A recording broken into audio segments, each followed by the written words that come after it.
നമസ്കാരം ആർബി. ഇന്ത്യയെ ഞെട്ടിച്ച, അത് ഒരുപക്ഷെ മലയാള മാധ്യമങ്ങൾ ഇന്നേ വരയ്ക്കും തമസ്കരിച്ച ഒരു വിഷയം. ദേശീയ മാധ്യമങ്ങൾ കൂടിയാണ് പലരും ഈ വിഷയം അറിഞ്ഞത്. പിന്നീട് തത്വമയി പോലുള്ള ഓൺലൈൻ മാധ്യമങ്ങൾ, ദേശീയ വിഷയത്തിൽ അത്യധികം ശ്രദ്ധയോടുകൂടി ചർച്ച ചെയ്യുന്ന ഓൺലൈൻ മാധ്യമങ്ങൾ മാത്രമാണ് TCS വിഷയത്തിൽ ശ്രദ്ധ കേന്ദ്രീകരിച്ചത്. അത്യധികമായ, ഒരുപക്ഷെ ഭയാനകമായ ഹിന്ദുവിനെ ഹൈജാക്ക് ചെയ്യുന്ന തരത്തിലുള്ളൊരു പ്രൊജക്റ്റ്. ഹിന്ദു ദേവതകളെ അധിക്ഷേപിക്കുക, ഹിന്ദു വനിതകളെ ബലാത്സംഗം ചെയ്യുക. TCS പോലുള്ള വളരെ പ്രധാനപ്പെട്ട ഒരു പ്രൈം ഇൻസ്റ്റിറ്റ്യൂട്ടിലാണ് ഇങ്ങനെ നടന്നത് എന്ന് അറിഞ്ഞപ്പോൾ സത്യത്തിൽ അമ്പരന്ന് പോയി. എന്തിനാണ് ഹിന്ദു ഇതിൽ പ്രതികരിക്കാതിരിക്കുന്നത് എന്നതിനെക്കുറിച്ച് ഇടതുപക്ഷത്തിൻ്റെ ലിബറൽ എന്ന് പറയപ്പെടുന്ന ആൾക്കാർ ഇതിനകത്ത് ഇപ്പോഴും മൗനം പാലിച്ചുകൊണ്ടിരിക്കുകയാണ്. ഇനി എന്നാണ് ഇവർക്കൊക്കെ ഒന്ന് സംസാരിക്കാൻ പറ്റുക? ഹരി, ആ പറഞ്ഞതിൽ ഒരു വസ്തുതാപരമായ ഒരു വിഷയമുണ്ട്. അത് ഞാനൊന്ന് ചൂണ്ടിക്കാട്ടിക്കോട്ടെ.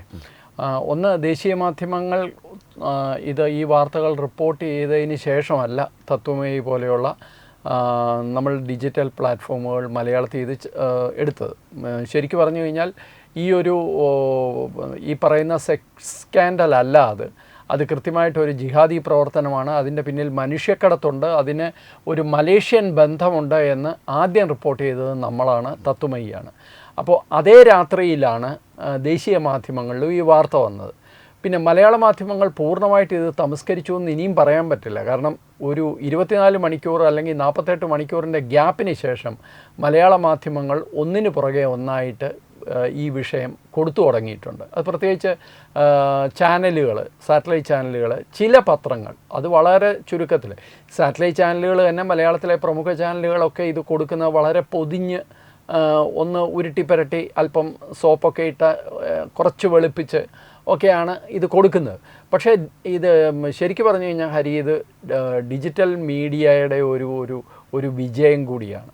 കാരണം ഇത് ഫോഴ്സ് ചെയ്തിട്ട് ഡിജിറ്റൽ മീഡിയയിൽ ഇത്തരം വാർത്തകൾ വന്നു കഴിഞ്ഞു. അതിനോടൊപ്പം ദേശീയ ചാനലുകളിൽ വരുന്നു. എന്തുകൊണ്ടാണ് മലയാള മാധ്യമങ്ങൾ ഇത് മൂടി വെക്കുന്നത്, എന്തുകൊണ്ടാണ് ഇത് തമസ്കരിക്കുന്നത് എന്ന ചോദ്യം ജനങ്ങളിൽ നിന്ന് തന്നെ ഉയർന്നു തുടങ്ങിയപ്പോഴാണ് മലയാള മാധ്യമങ്ങൾ ഇത് കൊടുത്തു തുടങ്ങിയത്, മലയാളത്തിലെ പ്രമുഖ ചാനലുകൾ ഇത് കൊടുത്തു തുടങ്ങിയത്. അപ്പോൾ വാർത്ത തമസ്കരിക്കാൻ പറ്റാത്ത വിധം ആ വാർത്ത വളർന്നു കഴിഞ്ഞു. പക്ഷേ ഇപ്പോൾ കഴിഞ്ഞ ഒരു 12 മണിക്കൂറായിട്ട് നമ്മൾ ഇന്നലെ രാത്രി മുതൽ കാണുന്ന ഒരു പ്രവണത ഇത് വെളുപ്പിക്കാനുള്ള ശ്രമവും നടന്നു തുടങ്ങിയെന്നാണ്. ഇപ്പോൾ ഹരി പറഞ്ഞ പോലെ കുറേ ആൾക്കാർ നിശബ്ദരാണ്, എങ്ങനെ ഇതിനെ ഡിഫെൻഡ് ചെയ്യുമെന്നറിയില്ല. അത്യാവശ്യം ബോംബ് സ്ഫോടനവും പഹൽഗാം പോലെയുള്ള കൂട്ടക്കൊലയും ഒഴിച്ച് ബാക്കിയെല്ലാം വെളുപ്പിക്കുന്ന ഒരു സംവിധാനം ഇവിടെ ഉണ്ട്. ഇപ്പോൾ ബോംബ് സ്ഫോടനം, ദില്ലി പോലെ ഒരു ബോംബ് സ്ഫോടനം നടക്കുകയും അവിടെ ആൾക്കാർ മരിക്കുകയും ചെയ്തു കഴിഞ്ഞാൽ അതിനകത്ത് കൂടുതൽ വെളുപ്പിക്കാനില്ല. കുറച്ച് കാര്യങ്ങളൊക്കെ പറയും, അതായത് ഇവരെല്ലാം വിക്റ്റിമാണ്, ഇവരെ ആരോ തെറ്റിദ്ധരിപ്പിച്ചാന്നൊക്കെ പറയും. പഹൽഗാമിൽ അതുപോലും പറയാനുള്ള സ്കോപ്പില്ലായിരുന്നു. കൃത്യമായിട്ട് മതം ചോദിച്ച് തന്നെയാണ് ആൾക്കാരെ കൊന്നുകളഞ്ഞത്. അതുകൊണ്ട് തന്നെ തീവ്രവാദത്തിന് മതമില്ല എന്ന് പറയാനുള്ള സ്കോപ്പ് അവിടെയുമില്ല.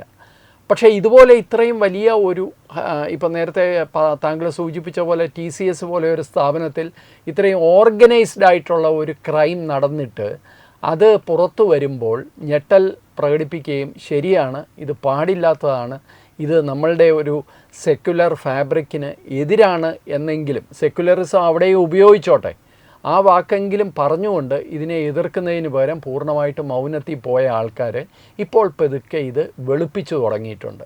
ഇന്നലെ രാത്രി മുതൽ രാജ്ദീപ് സർദേശായി ആണ് അത് തുടങ്ങി വെച്ചത്, ദില്ലിയിലെ മാധ്യമപ്രവർത്തകൻ. മലയാളത്തിലും പലരും അത് ഏറ്റെടുത്തിട്ടുണ്ട്. ഇതൊരു പയ്യനും ഒരു പെൺകുട്ടിയും തമ്മിലുള്ള ലവ് സ്റ്റോറി. അത് പയ്യനൊന്നുമല്ല, 35-45 വയസ്സുള്ള ആൾക്കാരൊക്കെയാണ് ഇതിനകത്ത് പെട്ടിരിക്കുന്നത്.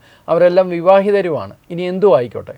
അപ്പോൾ ഈ ഒരാളും ഒരു പെൺകുട്ടിയും തമ്മിലുള്ള ബന്ധം മോശമായപ്പോൾ ആ പെൺകുട്ടി ഇതിനെതിരെ പ്രതികാരം ചെയ്തതാണ് ഈ വലിയ വിഷയമായതെന്നാണ് ഇപ്പോഴത്തെ വെളുപ്പിക്കലിൻ്റെ ഒരു ലൈന്.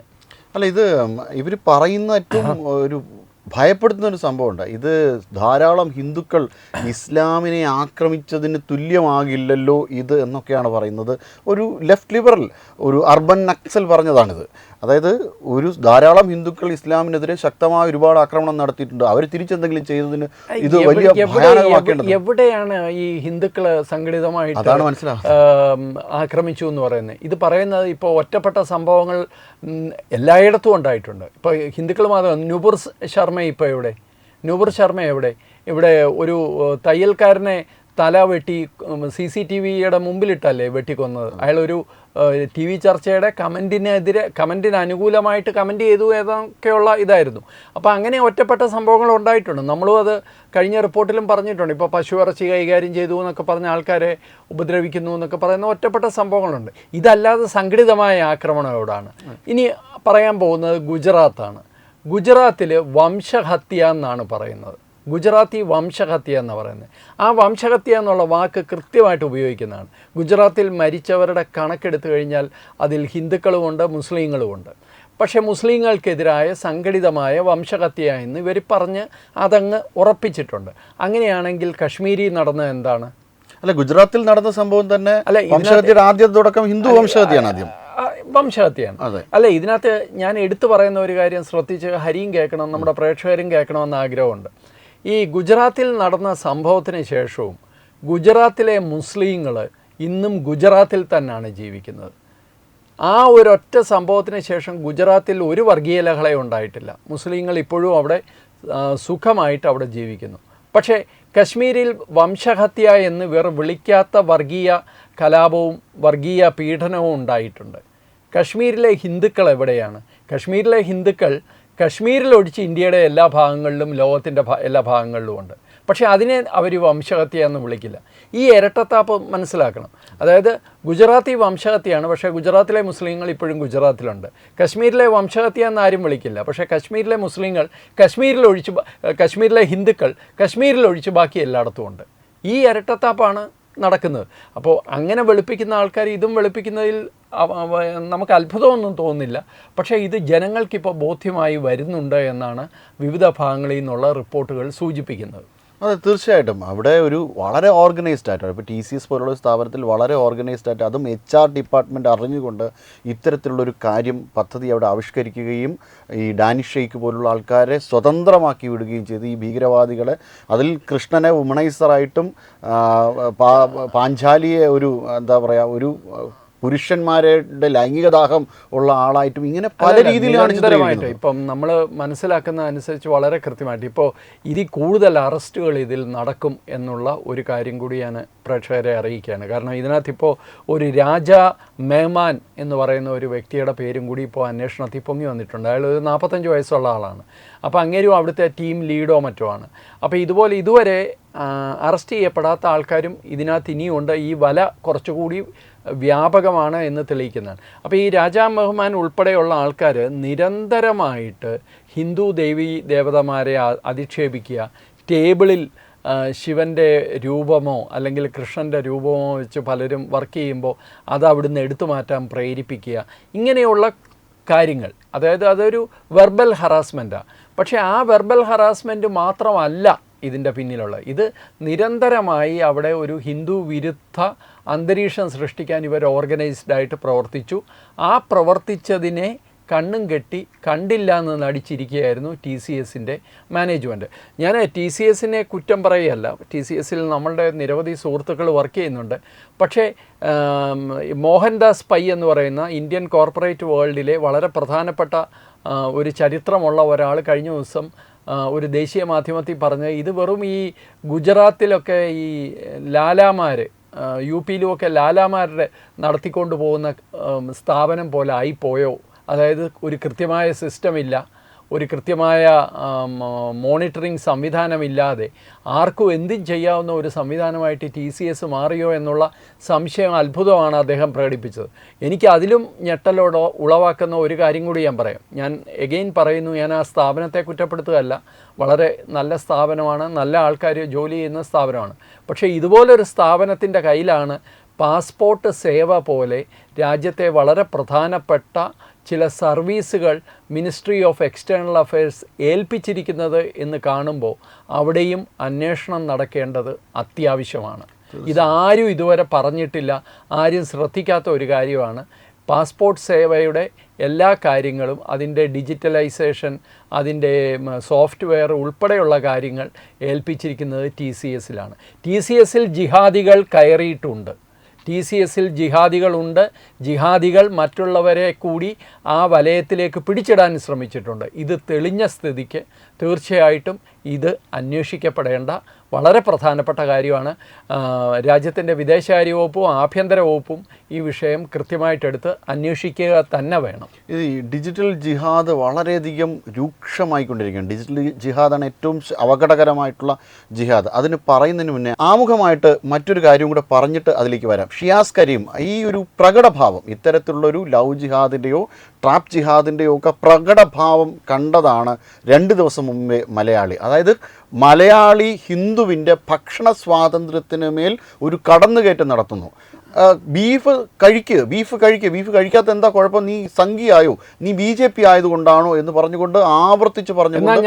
പന്നിയിറച്ചി കഴിക്കുന്നില്ല, കാരണം എൻ്റെ കിതാബിൽ അത് പറഞ്ഞിട്ടില്ല. അല്ല, ഇതിനകത്തെ പ്രശ്നം എന്താണെന്നറിയോ, നമ്മൾ ഒരു സമൂഹം എന്ന നിലയിൽ നമ്മൾ പുരോഗതിയിലേക്ക് പോകുമ്പോൾ ഇങ്ങനെ മതം തന്നെ പറയുക നമുക്ക് ബുദ്ധിമുട്ടുള്ള കാര്യമാണ്. പക്ഷേ ഈ മതം മാത്രം തലയിൽ വെച്ച് വാക്കിലും പ്രവൃത്തിയിലും ആൾക്കാരെ കാണുന്നതിലും പെൺകുട്ടികളെ കാണുന്നതിലും ഒക്കെ ഈ മതം മാത്രം വെച്ചുകൊണ്ടിരിക്കുന്നവരുടെ മുമ്പിൽ ജീവിക്കുമ്പോൾ നമ്മളും അറിയാതെ ഇതിനെ പ്രതിരോധിക്കാനുള്ള വഴികൾ തേടിയേ പറ്റുള്ളൂ, അല്ലെങ്കിൽ ഇല്ലാതാകും. എനിക്ക് ഹരി ഈ വിഷയത്തിൽ 1-2 കാര്യങ്ങൾ പറയാനുണ്ട്. ഒന്ന്, ഇതിൻ്റെ അന്വേഷണം പോകുന്നത് വലിയ ഒരു ഇതിലേക്കാണ്, വലിയൊരു ഗൗരവകരമായ ഒരു അവസ്ഥയിലേക്കാണ് ഈ അന്വേഷണം പോകുന്നത്. ഇപ്പോൾ രാജ്ദീപ് സർദേശായിയെ പോലുള്ളവർ ഇത് വെറും ഒരു പ്രണയബന്ധം ഇല്ലാതായതിൻ്റെ പേരിൽ ഉണ്ടായ പൊല്ലാപ്പാണ് എന്നൊക്കെ പറഞ്ഞ് വെളുപ്പിക്കാൻ ശ്രമിക്കുന്നതാണ്. അത് ഡൈല്യൂട്ട് ചെയ്യുന്നതാണ്. കാരണം അവർക്കൊക്കെ ഇതിന് വേണ്ടിയിട്ടുള്ള അവരിങ്ങനെയൊക്കെയാണ് പറയേണ്ടത് എന്നാരൊക്കെയോ അവരെ ഏൽപ്പിച്ചു കൊടുത്ത കാര്യമാണ്. ഞാൻ അതിലേക്ക് പോകുന്നില്ല. പക്ഷേ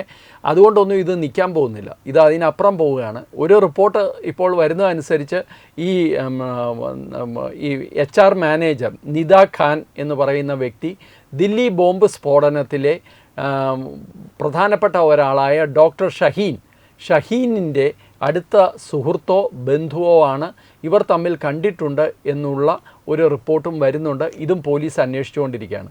അപ്പോൾ അങ്ങനെയൊക്കെ ആ ഒരു ഭാഗം കൂടി സത്യമാണെങ്കിൽ ഇതിൻ്റെ പിന്നിൽ വലിയ ബന്ധങ്ങളുണ്ട് എന്നുള്ളതിൽ ഒരു സംശയവും വേണ്ട.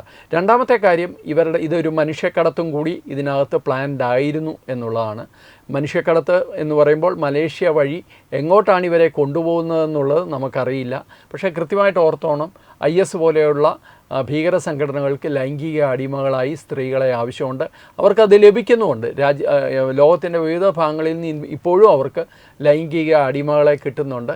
അപ്പോൾ അതിനൊക്കെ വേണ്ടിയിട്ടുള്ളതാണോ എന്ന് ഈ അന്വേഷണം പൂർത്തിയായാൽ മാത്രമേ അറിയുള്ളൂ. പക്ഷേ നമ്മുടെ രാജ്യത്തിനുള്ളിൽ ഈ പറയുന്ന ജിഹാദിൻ്റെ വിവിധ മുഖങ്ങൾ, പ്രത്യേകിച്ച് കോർപ്പറേറ്റ് വേൾഡ് പോലെ വിദ്യാഭ്യാസമുള്ള വൈറ്റ് കോളർ ജോലിയുള്ള ആൾക്കാർ ഇരിക്കുന്നിടത്ത് പോലും ഒരു ഹിന്ദു ഭൂരിപക്ഷ രാജ്യത്ത് ഹിന്ദുമത വിശ്വാസങ്ങളെ പരസ്യമായി അവഹേളിക്കുകയും പെൺകുട്ടികളെ അതിൽ നിന്ന് അകറ്റി അവരുടെ വ്യക്തിത്വം നശിപ്പിച്ച് അവരെ മറ്റൊന്നാക്കി മാറ്റുകയും ചെയ്യുന്ന ഓർഗനൈസ്ഡ് ക്രൈം നടക്കുന്നു എന്ന് പറയുന്നത് നമുക്ക് നാണക്കേടാണ്.